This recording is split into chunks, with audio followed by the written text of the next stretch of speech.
ازيكم عاملين ايه؟ يا رب ان شاء الله تكونوا بخير باذن الله. كل سنه وانتم طيبين. النهارده يعني يعتبر اول ليله في رمضان. كل سنه وانتم طيبين. طبعا انا بيجيلي دايما تساؤل في الوقت ده، يعني بالذات او خصوصا ازاي هنذاكر في رمضان، خاصه ان بعد رمضان بتلاقي ان خلاص مفيش على الامتحانات غير مثلا شهر ونص. فهيبقى النظام ازاي؟ طيب، أنا عارفة إن طبعًا وقت رمضان بيبقى أكتريتنا بيبقى عنده وقت للعبادة، مش بيبقى فاضي خالص أو إن هو قادر إن هو يذاكر الصبح أصلًا.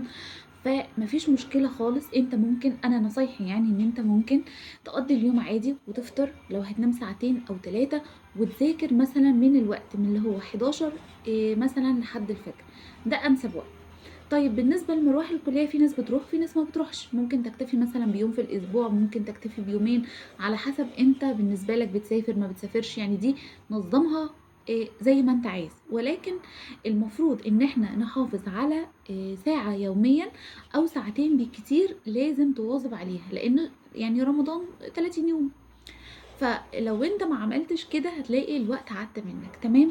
طيب إيه عدد الساعات المطلوبة؟ أنا شايفة زي ما قُلت إن هُم ساعتين، وأنسب وقت هو من 10 لحد الفجر، ده بيبقى أفضل وقت تعرف تذاكر فيه، أو من 12 مثلًا لحد الفجر، يعني الفجر لسه بيدَّن لحد مثلًا 16:00 وشوية أو 5 إلا كمان. وكل مدى هيبدأ طبعًا يتراجع، بس هنقول مثلًا 16:30، على أساس إن لو في وقت سحور أو كده. فده بالنسبة لي أفضل وقت، وأنا بالنسبة لأغلب الطلبة ده أفضل وقت، هيبقى استيعابك أفضل، أحسن من الصيام، إلا لو أنت كنت متعود إن أنت مثلًا تذاكر بعد الفجر، دي حاجة ترجع لك، بس أنا باتكلم في العموم إن ده أفضل وقت الواحد يذاكر فيه، وهيعرف يضبّط أموره، وهيضبّط الصلاة والتراويح والحاجات اللي إحنا عارفينها في رمضان، تمام؟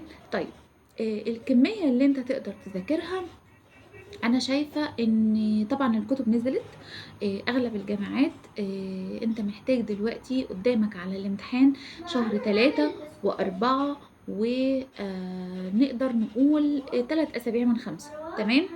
طيب، ال3 أسابيع من 5 دول نقول مثلًا قدّامنا شهر أو شهرين ونُص، شهرين ونُص المُجمل كمُجمل يعني.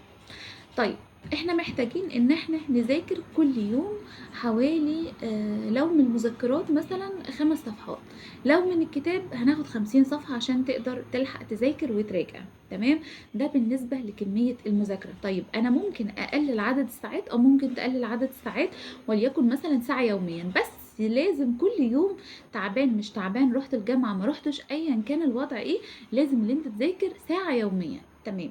طيب، ده أهم نصايح بالنسبة لرمضان. أشوفكم على خير يا رب بإذن الله، وبعد كده هنبدأ ننزّل شرح إن شاء الله. لو احتجتوا أي حاجة اكتبوا لي في الكومنتات، وحشتوني طبعًا كلكم، بس معذرةً على الانقطاع الفترة الطويلة دي في الفيديوهات. أشوفكم على خير يا رب، سلام.